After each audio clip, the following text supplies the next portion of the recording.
नमस्कार।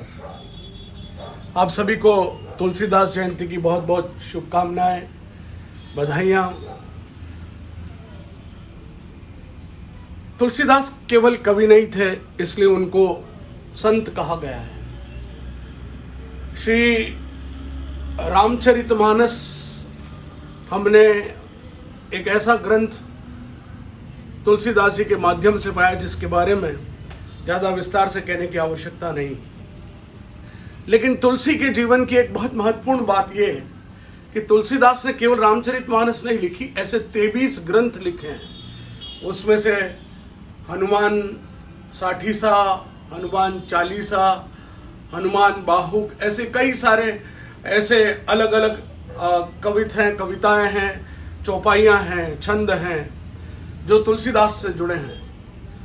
तुलसीदास के व्यक्तित्व को देखकर ऐसा लगता है कि जैसे तुलसीदास केवल एक संत है, दुबले पतले से और तिलक लगाकर जनेऊ धारण करके और कथा करने बैठे हैं। तुलसीदास केवल काशी के उस घाट पर तुलसीदास चंदन घिसे तिलक करे रघुवीर, यानी श्री राम से मिलने के लिए जब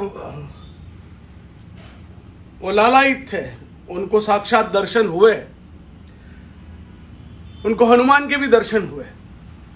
कथा में सबसे पीछे जो कोड़ी बनकर बैठ जाता था आकर, वही हनुमान थे। ऐसा तुलसीदास जी के जीवन चरित्र से पता चलता है। तुलसी एक दुबले पतले व्यक्तित्व के धनी ने दुनिया में जो हनुमान जी के साथ अखाड़ों की परंपरा है, आप सभी सोचते होंगे कि ये अखाड़े की परंपरा कहाँ से शुरू हुई।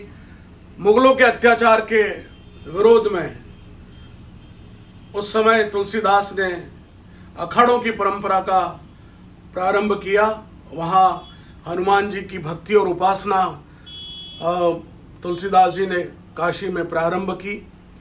शिव नगरी में रहते हुए, काशी नगरी में रहते हुए, जब उन्होंने एक लोक भाषा में, अवधि में जब इस रामायण की रचना की, तब वहाँ काशी के पंडितों ने, जो संस्कृत के धनी थे, उन्होंने इस बात को बहुत मजाक बनाई। लेकिन उन्होंने उसके बाद ये तय किया कि एक काम किया जाए कि इस ग्रंथ को संस्कृत के सब ग्रंथों के नीचे दबा कर रखा जाए। उसके बाद जैसा काशी के नरेश यानी भगवान भोलेनाथ चाहेंगे वैसा मैं करूँगा, और वैसा ही हुआ।